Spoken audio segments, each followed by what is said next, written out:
اللہ اور اللہ کے رسول کی مانیں گے تو کامیاب ہو جائیں گے۔ ہم بھی ناچتے تھے، گاتے تھے، غفلت اور جہالت میں ڈوبے ہوئے لوگ تھے، مگر میرے رب نے کہاں گندگی کے ڈھیر سے اٹھایا، کہاں نبیوں والے کام میں بٹھا دیا اور آج لا کے آپ لوگوں کے سامنے کھڑا کر دیا۔ میرے رب نے اپنا وعدہ سچا کر دیا۔ اے لوگوں، ہدایت ہمارے پاس ہے، ہم جس کو چاہتے ہیں دیتے ہیں، جس کو چاہتے ہیں گمراہ کر دیتے ہیں۔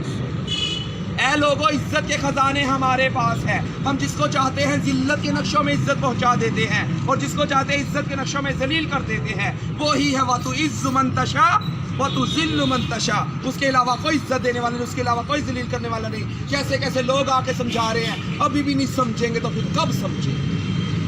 اللہ تو ناچنے گانے والوں کو بھیج رہا ہے۔ اللہ کہے گا میں نے علماء بھیجے، مفتی بھیجے، قاری بھیجے، دین کے دائی بھیجے، حتیٰ کہ ناچنے گانے والوں کو بھی ہدایت دے کے آپ کے سامنے کھڑا کر دیا تھا اور وہ بھی یہی کہہ رہے تھے، اے لوگوں اللہ کے حکموں کو مان لو، نبی کے طریقوں پر چل لو، اسی میں کامیابی ہے۔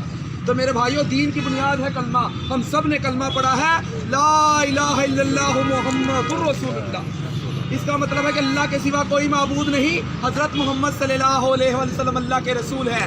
وہ معبود برحق جس کی ہم عبادت کرتے ہیں وہ اللہ ہے، جس کے آگے ہم سجدہ کرتے ہیں وہ اللہ ہے، جس نے ہمیں ماں کے پیٹ میں رزق دیا وہ اللہ ہے، جس نے ہمیں دنیا میں بھیجا ہے وہ اللہ ہے، جو ہمیں دنیا میں رزق دے رہا ہے وہ اللہ ہے، جس کی طرف ہم نے لوٹ کر جانا ہے وہ اللہ ہے، جو پہاڑوں کا نظام چلا رہا ہے وہ اللہ ہے، جو سمندروں کا نظام چلا رہا ہے وہ اللہ ہے، جو تخت الثرا سے لے کر عرش معلیٰ کا نظام چلا رہا ہے وہ ایک اللہ تعالیٰ ہی کی ذات ہے۔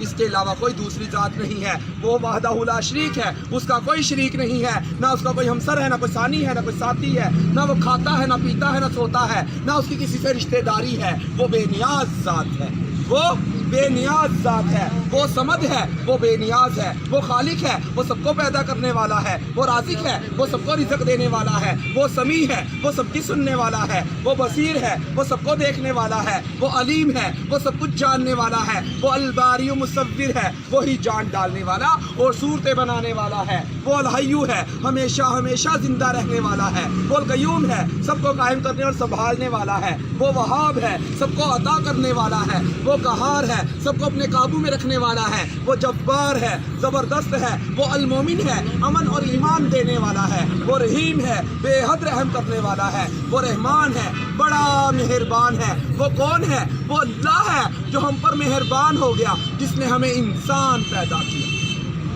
جس نے ہمیں انسان پیدا کیا۔ لوگوں نے ہمیں ہجڑا کہا، خسرا کہا، خدرا کہا، کنجر کہا، مگر میرے رب نے کہا جیسا کیسا تیسا ہے، میرا ہے، میں نے بھیجا، انسان بنایا اور قرآن پاک میں قسمیں اٹھا اٹھا کر لوگوں کو بتایا، والتین والزیتون وطور سینین وہذا البلد الامین۔ اللہ کہہ رہا ہے قسم ہے انجیر اور زیتون کی، قسم ہے صحرائے سینا، طور کے پہاڑ کی۔ حضرت موسیٰ علیہ السلام والا جدھر اللہ سے ہم کلام ہوا کرتے تھے، پھر کہہ رہا ہے اس امن امان والے شہر یعنی مکہ معظمہ کی، پھر کہا لقد خلقنا الانسان فی احسن تقویم، کہ ہم نے انسان کو خوبصورت پیدا کیا۔ تو پھر ہم کون ہوتے انسانوں میں کمیاں دیکھنے والے، اپنے رب کی تخلیق کی ہوئی چیزوں میں کمیاں نوٹ کرنے والے؟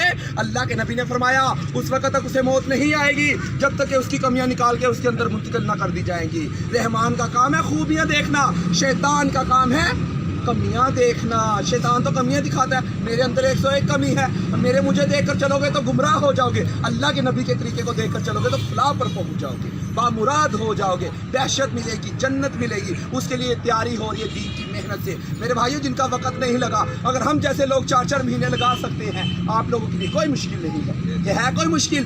اگر آپ لوگ نہیں کام کرو گے پھر اللہ ہم جیسے کو ہدایت دے کہ ہم سے دین کا کام لے رہا ہے۔ اللہ تو کسی کا محتاج نہیں ہے، ہم سب اللہ کے محتاج ہیں۔ قرآن پاک میں پڑھ رہے ہیں نا، الم تر کیف فعل ربک باصحاب الفیل، کیا تمہیں معلوم نہیں، کیا تم جانتے نہیں تمہارے رب نے صحاب فیل کے ساتھ، ہاتھیوں کے لشکر کے ساتھ، ابراہ کے لشکر کے ساتھ کیا معاملہ کیا؟ پرندوں کے ذریعہ، ابابیل کے ذریعے ہلاک کیا اور بیت اللہ شریف کی حفاظت فرما کر دکھائی۔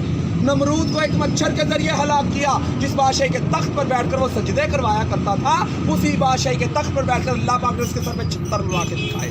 حضرت ہود علیہ السلام کی قوم عاد جو کہتی تھی میں بڑی طاقتور قوم ہوں، حضرت ہود علیہ السلام نے کہا اے قوم یہ جو تمہیں طاقت دی ہے اللہ نے دی ہے، اصل طاقت تو اللہ کی ہے، اللہ کو مانو، کیوں غرور کرتے ہو، کیوں تکبر کرتے ہو، کیوں گھمنڈ میں ہو؟ مگر ان قوم والوں نے نہ مانا، اللہ نے ایک ہوا چلائی، پٹک پٹک کے مارا، ایسے پڑے تھے جیسے کھجور کے تن کے بکھرے پڑے۔ تو میرے بھائیوں اب کسی نبی نے نہیں آنا، چاروں طرف دینی کی آگ لگی ہوئی ہے۔